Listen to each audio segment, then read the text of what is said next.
10 o'clock. 10 o'clock. Football time kickoff already. Here we go. All right, back with more fantasy football. Because, when you're watching football, a lot of people don't really even care about the team so much.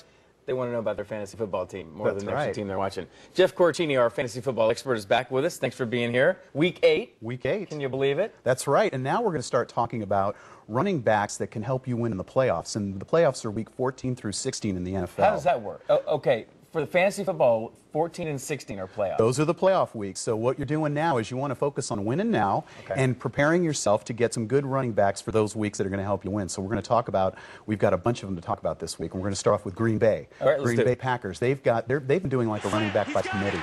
There's 3 guys playing running back for Green Bay. Deshaun Wynn. They've got Brandon Jackson and Vernon Morrissey. And keep an eye on these guys because the teams that they're facing in weeks 14 through 16 are not that good against the run. So these are running backs to target that you may want to pick up. What if you pick up, since they have so many running backs, if you pick one up, though, are you... That's why you got to watch it. That's why you got to see who's going to get the start. This week, the coach said it's Deshaun Wynn. You got to pay attention to that. Right. Another team is the Cincinnati Bengals. Now, they have been struggling this year. Everybody knows that. But they've got some good matchups, 14 through 16. And Rudy Johnson is one of their running backs to target. He's had some hamstring injuries. He's one of these guys, Brian, that it's kind of like a buy low. You can pick him up for good value.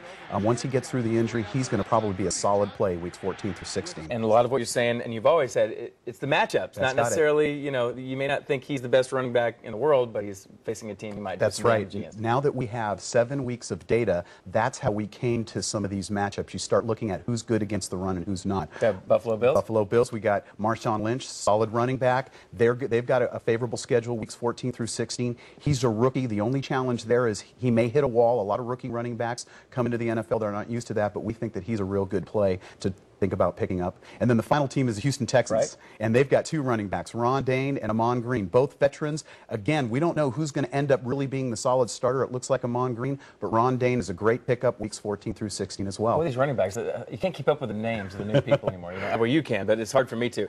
We're going to talk about the Cards. Oh, the absolutely. Defense playing pretty good. You know, they're on a bye week, and one of the things about the Cardinals, their defense is playing lights-out ball. They are ranked in the top 10 against the rush and against the pass. As a matter of fact, against the pass, they're in the top 6. They've got favorable matchups the second half of the season. We're learning that they're playing real well. If you look at what they did against Washington, keeping them under 21 points, so we think that's a solid pickup going You think they're the real deal defense? You bet. Absolutely. We're going to give away something? Yes, we are. All right. Again, this week we're giving away a fantasy football gift card. That's tools, games, and magazines, and we're going to give away 2 of them. So all we need is for a couple of viewers to email me, Jeff at fantasyfootballstarters.com, and they're going to win a gift card. And you've been saying that some of the picks we've been talking about here have been turning out pretty good. Absolutely. If people were paying attention to us about Maurice Jones-Drew, and then also Plaxico Burress, we told him to kind of buy low, sell high. He was a good recommendation as well. So we're starting to get excited about the picks that we're providing here. We probably talked about this a long time ago, Jeff, but just do you get a sense, have you heard how big fantasy football is? Because I hear it,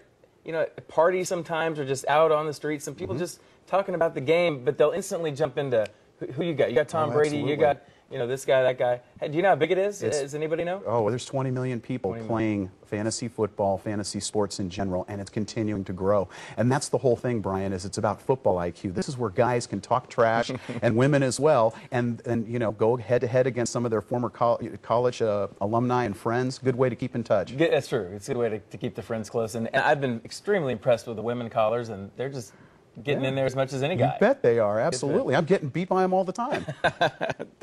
You can't get beat. You're the head honcho. All right, Jeff, thanks for coming in for your tips again. We appreciate it. We'll do it again next week. See you.